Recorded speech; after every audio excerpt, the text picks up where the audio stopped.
à toutes et à tous et bienvenue dans Allogie le Live. On est très heureux de vous retrouver pour la 6e émission. Vous êtes de plus en plus nombreux. Et j'ai l'impression que maintenant Allogie le Live est devenu indispensable. Allez, on vous a préparé une émission de folie car on va être en duplex avec le chanteur israélien Ben Snoff. Et puis il y aura un jeu concours. Voilà, vous pouvez gagner 2 places pour son concert prochainement au Palais des Congrès. Et puis on va vous faire découvrir 2 restaurants en vogue. C'est HBK et Sushis. Voilà 2 adresses qu'il faudra absolument tester cet été. Et puis on va recevoir aussi une personnalité, voilà, un ancien ministre de l'artisanat et du tourisme en Tunisie. C'est bien sûr René Trabelsi, qui est aussi un grand organisateur de séjours cachers dans le monde. Et surtout, restez connectés. À tout de suite. C'est le chanteur des mariages. Il unit plus de 200 personnes chaque année. On est en direct avec le chanteur israélien, une star en Israël, Ben Snoff. Alors son producteur Marc Assous est avec nous pour nous parler de son prochain grand concert, plutôt un grand spectacle qui va se donner au Palais des Congrès en février 2022. Bonjour Marc, merci d'être avec nous. Bonjour, merci de me recevoir. Avec plaisir, on est en direct avec Ben, il est là. Donc avant de commencer... Bonjour Ben. Avant de commencer son interview, donc juste quelques mots sur vous. Vous avez fait quoi comme... Écoutez, moi je suis producteur de musique, producteur de chanteurs israéliens. J'ai créé la première comédie musicale de Roméo et Juliette qui a été écrite par Gérard Presguric, que tout le monde connaît, qu'on n'a pas besoin de présenter en Israël, ouais. À Tel Aviv. On a joué plus de 10 fois, ça a été un honneur de jouer sur la Terre Sainte. Et puis franchement, Roméo et Juliette, c'était super. J'ai produit des artistes comme David Daor, ouais. En France, au Bataclan. J'ai fait plusieurs humoristes. Et là, je suis très très fier de produire un chanteur qui est le chanteur à la voix d'ange. À la voix d'ange, ouais. Qui est Ben Snoff. Et ça, c'est un gars extraordinaire. C'est une personnalité hyper ultra sensible, très accessible également. Ben est un garçon franchement super, quoi. Il a toutes les qualités. Alors, c'est ce qu'on va voir. Alors, vous allez traduire. Parce que moi, je ne parle pas hébreu, je suis désolée, mais Marc Assous va traduire. Alors, on va être en direct tout de suite. Ah, voilà, Ben est là. Hey Ben, how are you? Fine, thank you. How are you? Thank you. Alors, bonjour Ben. Shalom. Shalom. שלום, מה שלומך מר? בסדר, תודה. מה העניינים? איפה אתם? אנחנו כרגע בדרך לים המלח להופעה, אבל יש עכשיו תוכנית, עצרנו, סידרנו הכל, אנחנו איתכם. Ils sont sur la route, en fait. Ben était sur la route avec Mahor, qui est son frère et qui est son agent là-bas. D'accord. Et voilà, Mahor. Bonjour Mahor. Voilà. Et en fait, ils sont sur la route pour aller faire un 200e mariage, puisque c'est vrai que Ben chante sous tous les roupas pour unir des gens, c'est vraiment... D'accord, alors c'était ma question. Ben, du coup, ça vous fait quoi d'unir tant de mariés avec toutes vos belles chansons? מה אתה מרגיש כשאתה שר בשביל אנשים שהולכים להתחתן מתחת לחופה? אני יכול להגיד שהחלק הזה שאנשים שמים אותי שותף איתם ברגע הכי מרגש שהחתן יוצא לקראת הכלה. Ils se sentent très associés au mariage. C'est un sentiment qui ne peut même pas exprimer d'être associé à l'union de gens qui se marient. D'accord, ouais, okay. C'est très beau, ça donne des frissons en tout cas. זה נותן לה צמרמורת. או לפעמים אנשים בחופות מההתרגשות, אני מתרגש מאוד לפעמים בחופות, ולעשות איזשהו שמע ישראל פיוטי כזה בחופה, לעשות את זה ממש כזה בואי בשלום, ואנשים מתרגשים, זה מוסיף עוצמות אדירות. Quand il est sous la choupa en fait et qu'on lui demande de chanter cette chanson pour les unir, il a un sentiment d'abord d'association à l'opération de ce mariage, à la réussite de ce mariage, et il considère, il se sent très très très très très sensible. Il est très sensible à l'union, et quand il chante Boy les Shalom, qui est une des chansons qu'il a écrites, c'est incroyable ce qu'il peut ressentir. Alors, en parlant de vos chansons, donc il y a eu I Forgot You Jérusalem qui a totalisé plus de 8 millions de vues sur YouTube et Boy Beshalom. Alors j'avais une question, est-ce que Ben vous inspirez de textes bibliques pour écrire toutes ces belles chansons? האם כשאתה כתבת בואי בשלום, כשאתה שר את השירים וכשאתה מתרגש מכל זה, à, comment expliquer, האם אתה, אלוהים נתן לך מתנה, והמתנה הזה אתה לוקח את זה מהתורה, מהקבל, מהקבלה, ממה בא לך את כל הרעיון הזה לשיר ולכתוב שירים? האם זה בא מהתנ"ך, מהתורה, מהקבלה? אז זה מתחיל קודם כל איפה אני גר. אני גר במקום צפת עיר הקבלה, זה עיר הרוח. אני לא מגיע לעולם, יש לי הופעות בכל העולם, אני ממש אבל... תן לי לתרגם, c'est caché גם בשבילי. Alors en fait ça lui vient, cette force qu'il a, en fait ça lui vient de là où il habite. Il habite dans une région qui s'appelle Tzfat, qui est une ville qui est la ville la plus kadosh, la plus sainte d'Israël. D'accord. Il y a même des gens qui pensent que Tzfat, ça c'est moi qui le dis, c'est pas lui, que Tzfat est encore plus kadosh que Jérusalem. D'accord, incroyable. Ça je ne savais pas. Bon bah c'est super. Donc, il yada. Alors Ben, concernant votre concert, voilà, votre spectacle qui va se donner au Palais des Congrès en février 2022, alors racontez-nous. בקשר להופעה שאתה תעשה בפלא דה קונגרה בפריז בפברואר. Il est content de venir à Paris? אתה שמח להיות בפריז? אני מתרגש, אני חושב על זה הרבה, אני מתכונן לזה, אני שמח לקראת זה. Il est très sensible à sa venue à Paris, et tout à l'heure en coulisses il me disait que on lui disait que c'est le public français qui l'attendait, et c'est vrai que c'est la première fois qu'il fait un concert en France, et en fait il disait que c'était lui qui l'attendait, le public. Bah oui. Il était heureux de venir. Ah, ça nous fait très plaisir de le recevoir. Il y a une grosse communauté de fans ici à Paris, en France. יש לך הרבה אנשים בין ששומעים אותך מצרפת, הקהל צרפתי, אתה חושב שהקהל צרפתי, יש הרבה אנשים? מבחינת הקהל שלי, אני מקווה שיהיה בסדר ושכולם יבואו וייהנו. אני חושב שצרפתים, יש לי חיבור מיוחד לצרפתים, אני נמצא הרבה avec les Français, les Juifs français. D'accord, ouais. Il aime les Juifs français en fait. Il y a beaucoup d'unions de mariage, ça c'est moi qui le dis. Il y a beaucoup d'unions de mariage qui se fait par l'intermédiaire des Français, des Juifs français qui ont fait leur aliyot, qui adorent ce chanteur. D'accord. Alors, s'il connaît tant de Juifs français, il sait dire quelques mots en français, Ben? אתה יודע לדבר בצרפתית? un petit peu. Ah, bon, c'est déjà pas mal. Est-ce que ça vous plairait que peut-être il chante un son? Bien sûr, bah s'il peut, bien sûr. Alors, אתה רוצה בבקשה, אני לא יודע, זה הבוקר. On a capella? À la capella? בהקפלה, אם אתה יכול לשיר את השיר החזק שלך. אתה יכול כמה שניות? אם לא אעלה, אם לא אעלה את ירושלים, אלוהים חנתי, הראש שמחתי. Merci, Toda Rabba Ben.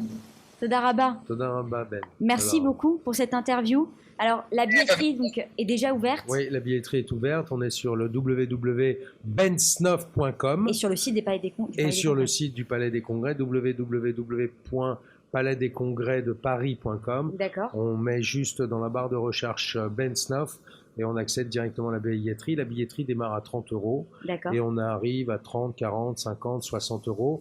Et on a des places aussi en carré or à 150 €. On a des places en carré diamant à 180 €.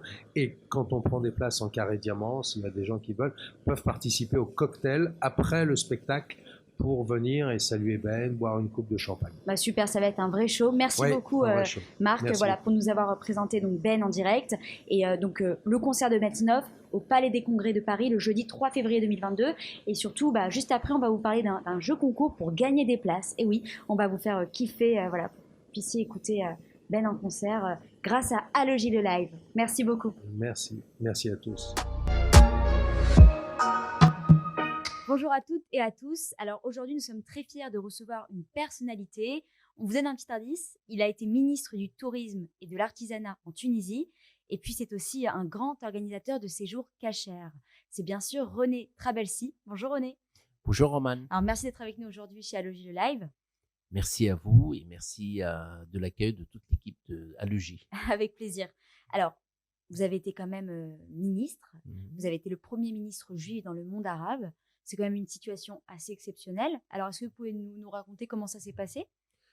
Mais écoutez, c'est vrai que c'était exceptionnel. C'était suite à un coup de téléphone de chef de gouvernement tunisien, à l'époque Youssef Chahed, que je connais très bien, qui m'a demandé au moment de changement de l'équipe de gouvernement, de tenir le poste de ministre de tourisme et de l'artisanat en Tunisie. Et c'était très compliqué à accepter parce que ça demandait un sacrifice quand même important pour partir, laisser ma femme, mes enfants ici et partir en Tunisie. Et c'était une belle expérience. Ça a duré 18 mois. Dans 6 mois, j'étais aussi ministre de Transport. Et c'était exceptionnel. C'était un défi. Il fallait réussir parce qu'il y avait des gens qui m'attendaient au tournant. Et grâce à Dieu, on a fait un record de nombre de touristes en 2019 qui sont rentrés en Tunisie. On a dépassé les 9 500 000 touristes. C'était un record. Incroyable. Et les recettes touristiques aussi ont flambé sur la Tunisie en 2019. Et c'était magnifique. On appelle ça en hébreu de Kiddush Hashem. Je suis très content de le faire. Et ça a donné une belle image de juifs, je pense, dans les pays arabes. Bien sûr, ouais, c'est un défi réussi. Voilà. Et puis, on peut dire que vous avez donc une grande expérience dans le monde du tourisme, parce que vous êtes aussi fondateur de l'agence de voyage Royal First Travel, qui propose des séjours cachers à Djerba en Tunisie. Royal First Travel existe depuis 25 ans maintenant. On a décidé de proposer des séjours cachers avec des tarifs attractifs, mais avec une cache-route indiscutable. D'accord, donc ça fait 25 ans que vous existez. Est-ce que vous avez vu une différence au niveau de la clientèle? Elle a changé, elle est plus exigeante au niveau de la cache-route, au niveau des animations, de tout ce que vous proposez? Oui, bien sûr. Tout le monde sait que 20 ans à l'arrière, la clientèle juive, on va dire, elle voyageait un peu partout. Elle allait au Club Med, elle allait dans les beaux pays comme l'île Maurice ou ailleurs. Mais aujourd'hui, je pense que l'exigence de cette clientèle, c'est la cache-route. Et ça, c'est très important. Et nous avons remarqué que c'est des jeunes couples ou des jeunes tout simples qui ramènent leurs parents maintenant avec eux, alors qu'avant, c'était les parents qui ramenaient les enfants avec eux, mais les ramènent justement pour être en famille sur un produit touristique. Et nous, ce qu'on essaye de faire, c'est vraiment proposer les vraies vacances. C'est-à-dire qu'il y a le mini-club, il y a les spectacles pour les enfants et pour les adultes le soir. Il y a des activités sportives. On passe vraiment des vacances comme tout le monde, comme les gens qui partent en vacances, mais on met en place une restauration cachère de qualité avec des spécialités, le Shabbat, quand les jours de fête, voilà ce qu'on aime, ce qu'on fait à la maison. Et aussi la synagogue avec des cours, il y a des rabbins qui viennent aussi, il y a des bons hazanim aussi qui font la prière avec nous et on kiffe, voilà. Ça rassure aussi. Voilà, exactement. Voilà. Et on essaye que les gens vraiment passent des vacances comme sans s'éloigner des traditions et de leur religion. C'est ça qui est beau. Et puis, il y a aussi le pèlerinage à la Griba que vous proposez, qui est très connu quand même aujourd'hui. Oui, ça fait 25 ans maintenant qu'on propose la Griba et c'est quelque chose qui me tient à cœur parce que, comme vous le savez, moi je suis né à Djerba, d'une famille qui s'occupait de père en fils de la Griba et c'est quelque chose qui j'essaye de l'organiser avec cœur et Baruch Hashem, la Griba a toujours existé. Tout le monde sait l'importance de cette synagogue. C'est une synagogue qui date depuis la destruction du temple de Salomon, à peu près 2600 ans. C'est-à-dire que Djerba, la communauté juive de Djerba, elle existe. C'est peut-être la plus ancienne communauté juive au monde, puisque c'est juste, ils sont venus de Jérusalem après la destruction du temple. Et aujourd'hui, vous savez, à la Griba, tout le monde vient à la Griba du monde entier. Alors, en parlant de communauté juive à Djerba, Donc, ils habitent tout dans le village de Harakebira, c'est ça? Voilà, il y a deux Il y en a quartiers. beaucoup? Il y a le Harazrira, c'est le petit quartier qui est à côté de la Griba, où je suis né, et vous avez le Harakbira, qui est le grand quartier qui est à côté du centre-ville de Mtsouk, de Djerba. Il faut savoir que le Harakbira, c'est un quartier très animé, très actif, très vivant par la communauté de Djerba. Il y a 1300 personnes qui habitent dans ce quartier. Encore aujourd'hui. Encore aujourd'hui. Il y a 13 synagogues qui ont prié tous les jours. Oui. Il y a des yeshivas où il y a 300 enfants qui étudient tous les jours. Et tout le monde sait l'importance de l'étude et la qualité de l'étude à Djerba, l'étude de Halachot et l'étude de la Torah. Alors, donc, Royal Carthago, proposé par Johan et Julia, c'est du 28 juillet au 31 août, c'est ça? Exactement. Alors, on a choisi de commencer tôt cette année pour la simple raison, c'est qu'on est loin de Tchaviav, qui est, je crois que vers 17 juillet, qui se termine. Mais aussi, il faut savoir que cette année, c'est une année exceptionnelle.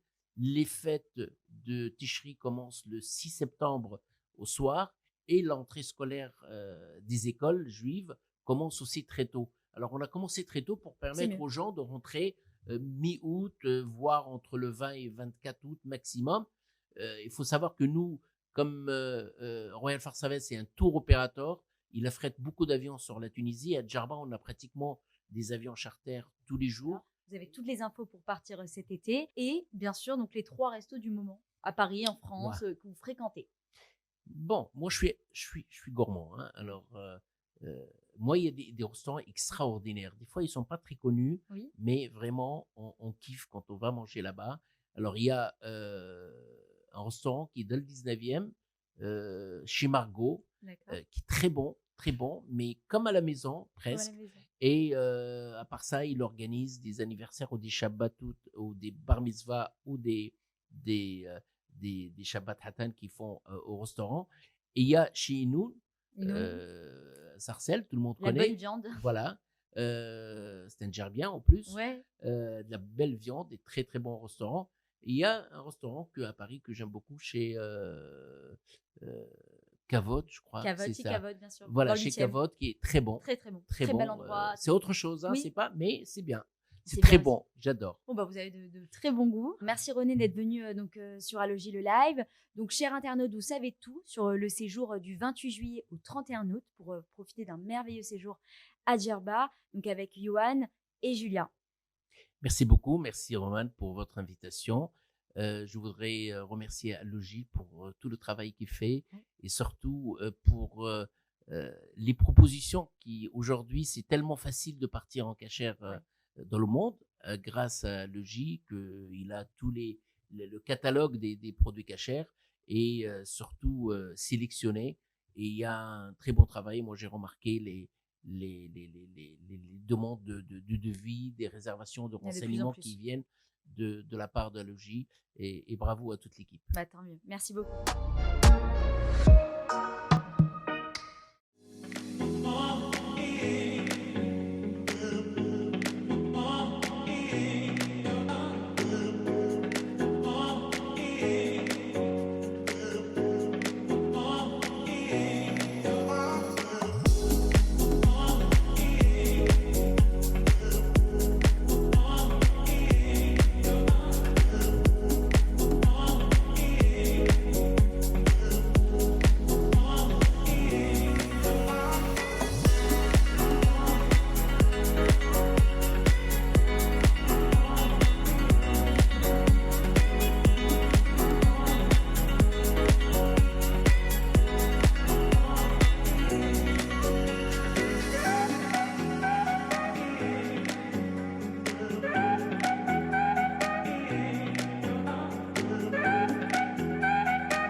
Alors, si je vous dis burger, si je vous dis grillade, tacos ou wrap, ça vous fait penser à quoi? À Burger King? Et non, on est avec le king du burger, c'est HBK.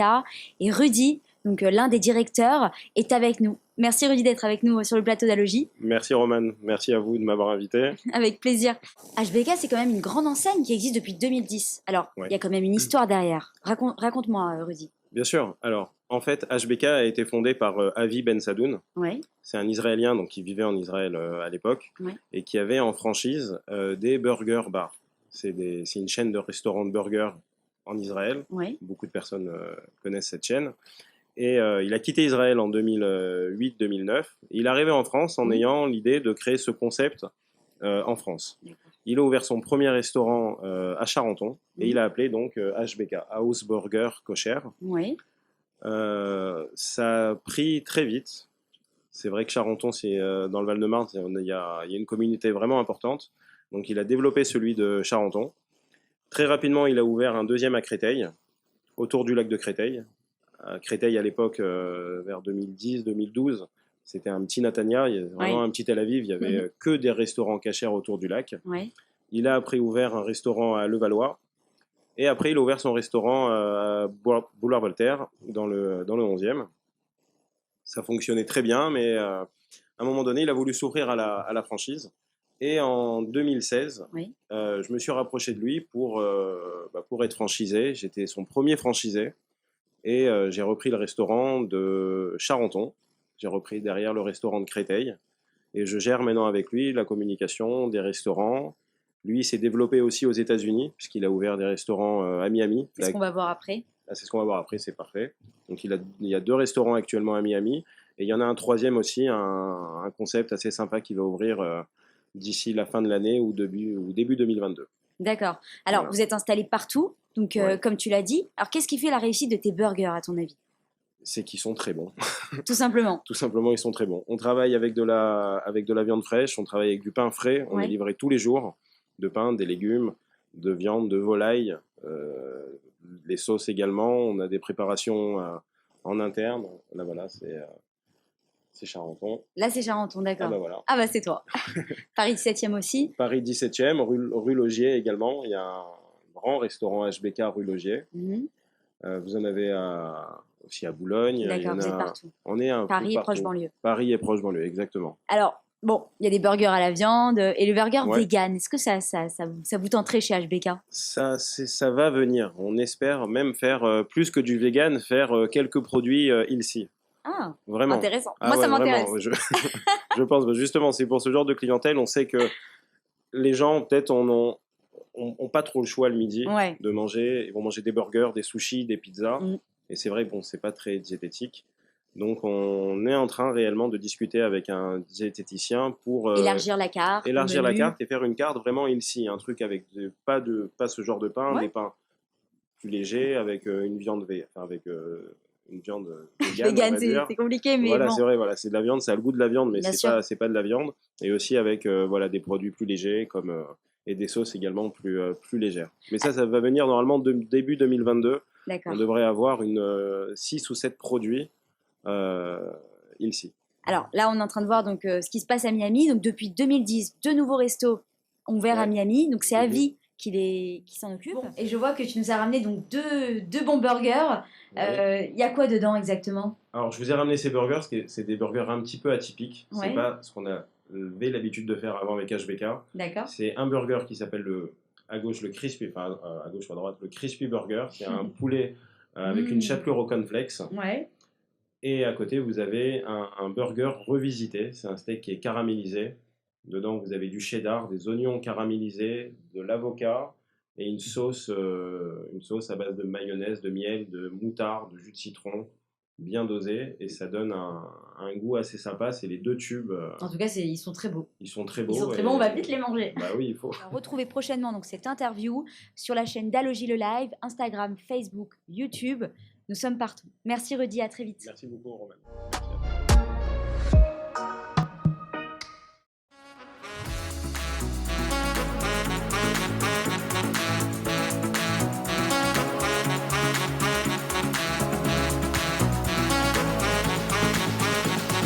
On est dans les coulisses pour Alogie le Live.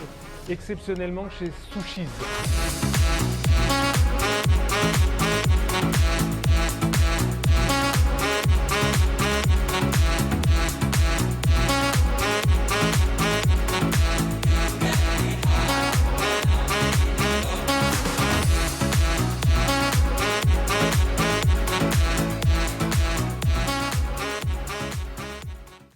Trattoria, Delicatessen, bar à fromage, bar à sushi. Aujourd'hui, on va vous faire découvrir une nouvelle adresse. Ça s'appelle Sushis et c'est situé au 56 rue Pierre de Mour à Paris. Et donc ça a été ouvert par le chef cuisinier Jonathan Omessi. Bonjour, merci d'être avec nous aujourd'hui. Merci à vous de m'accueillir. Alors Jonathan, donc c'est un nouveau resto qui a l'air vraiment sympa, qui a l'air vraiment tendance. Alors raconte-moi, c'est quoi le concept de Sushis ? C'est un concept, on a élaboré des formules, un petit mélange d'italien et de japonais. J'ai fait de la cuisine depuis 15 ans, je travaille chez beaucoup de traiteurs, beaucoup de restaurateurs. Je fais beaucoup de consulting pour beaucoup de restaurants. D'accord. Et puis j'ai enfin voulu ouvrir mon petit restaurant, mon petit nid d'amour. Et puis j'essaie d'élaborer une petite recette par rapport au goût que j'aime. Alors l'Italie, le Japon, est-ce que tu as déjà voyagé dans ces deux pays ? L'Italie, oui, le Japon, non. Non. Mais c'est des produits qui se marient très bien ensemble, les gens n'y pensent pas souvent. Et puis, j'ai fait en sorte de pouvoir trouver des recettes qui plaisent beaucoup. Alors, côté Italie, qu'est-ce qu'on trouve comme spécialité ? Les pâtes, les risottos à la truffe fraîche ou non. On a des gratins de fino à la truffe avec de la pomme de terre chinoise, par contre. Comme voilà ce que tu as apporté Exactement. ici. Comme ici, par exemple, on a une salade wakame Mmh. qui est avec des feuilles d'algues japonaises, mais avec de la feta grecque fabriquée en Italie. Super mélange. On a des sushis, mais au lieu de mettre de la sauce sucrée, on met du pesto. Au lieu de mettre du thon mayo ou du saumon, on met de la mozzarella, de la tomate séchée. Et au lieu de l'enrober du sésame, on met du parmesan râpé. D'accord. Donc, c'est des produits un peu élaborés.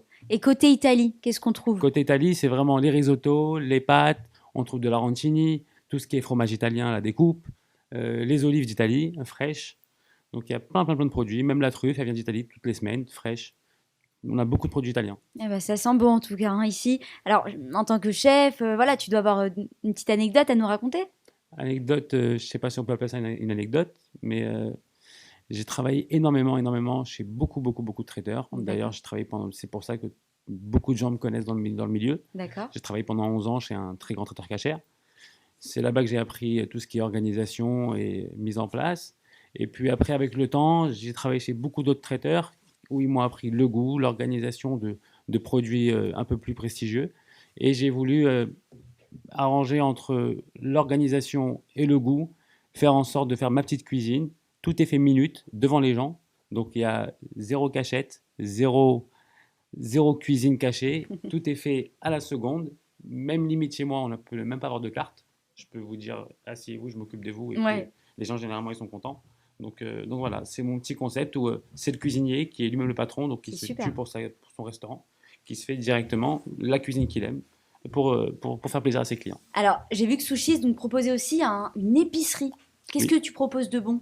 Alors, en épicerie, je fais surtout des produits haut de gamme italiens. Ouais. Après, j'ai une très grande cave à vin, beaucoup de vin israélien, beaucoup de vin français, mais j'ai une très belle cave à vin. Après, je fais tout ce qui est truffes fraîches, donc au pois, le fromage au pois, les olives au pois, les tapenades maison, les antipastis. Vraiment, des produits vraiment italiens qu'on trouve très rarement dans le cachère. En tout cas, en produits frais. On peut le trouver en industriel, mais en artisanal, c'est très rare. Là, ça donne vraiment envie. Hein. Là, tu m'as transporté. Alors, avant de terminer donc, cette interview, je vais te poser les questions à logis. Alors, mis à part Sushis, c'est quoi tes 3 restos du moment que tu conseillerais Les aux 3 restaurants internautes ? du moment. La vérité, depuis le Covid, on va pas trop au restaurant, donc je ne saurais pas vous dire. Mais Oh, ça a fini il y a quelques temps quand même. moi, s'il y a des petits restaurants que j'aime bien, il y a Alfie, Ouais, qui est dans le Marais, Oui. qui est très bien, qui est très bon. Pour un produit comme ça, il est très bien fait. Après, il y a peut-être, c'est pas un restaurant, mais c'est mon petit coin où je vais très souvent le matin, c'est Babka, à D'accord. Charenton, ouais. où j'adore. On est très bien reçus et c'est excellent. Et après, bien sûr, il y a Inoun et Sarcelles. Moi, je suis pas un gros mangeur de viande. C'est le seul restaurant où je mange, donc à mon avis, je pense que c'est assez bon, quoi. Et les 3 destinations du moment ? Moi, je vous invite à aller aux Canaries. D'ailleurs, j'organise un séjour là-bas au mois d'août, Ah, bah j'y étais, mais Voilà. j'ai beaucoup aimé. avec le Jaguar. Ouais. C'est moi-même le chef cuisinier depuis maintenant 4 ans du Jaguar. D'accord. Donc, on organise aux Canaries. Et puis, à part ça, bon, Israël, j'en rêve depuis 1 an et demi, j'ai pas Ah été. oui, on en rêve tous. Et puis après, moi, je suis spécialement fan du Maroc parce que je vais tout le temps à Marrakech justement pour les organisations de Pessar. D'accord. Ok, super. Et en Israël, quelle ville te plairait? En Israël, moi, je vais surtout pour voir la famille. Donc, je vais à Netanya, je vais voir mon grand frère et ma mère qui sont là-bas. D'accord. Mais après, bon, je visite un peu, je suis un peu partout. J'ai toute ma famille là-bas. Je suis ici, j'ai que ma femme et mes frères. Mais tout le reste de ma famille est sur place là-bas. J'ai pas grand monde ici. Donc, quand je vais là-bas, c'est surtout pour voir la famille. Donc, je suis tout le temps là-bas. Bon, bah, on espère que Un peu tu partout. iras prochainement. Si je veux. Jonathan, merci beaucoup d'être venu. Merci à vous. Alors, si vous voulez revisiter des classiques avec des goûts authentiques et voyager entre deux pays, eh ben, Sushi, c'est la nouvelle adresse à la mode où il faut se rendre. C'est au 56 rue Pierre de Mour à Paris. Vous voyez, tous ces petits plats là qui font rêver, bah, voilà, pouvez y goûter prochainement. Merci Jonathan, à très bientôt. Merci à vous, à la prochaine. Et c'est déjà la fin de cette émission. Et oui, Allogie le live se termine en beauté. On aimerait remercier tous les invités qui étaient présents et notre sponsor, Elodie Marciano, le guide des écoles juives. Et moi, je vous dis à très vite pour la 7e émission. Sur les réseaux sociaux, surtout, restez connectés et à bientôt.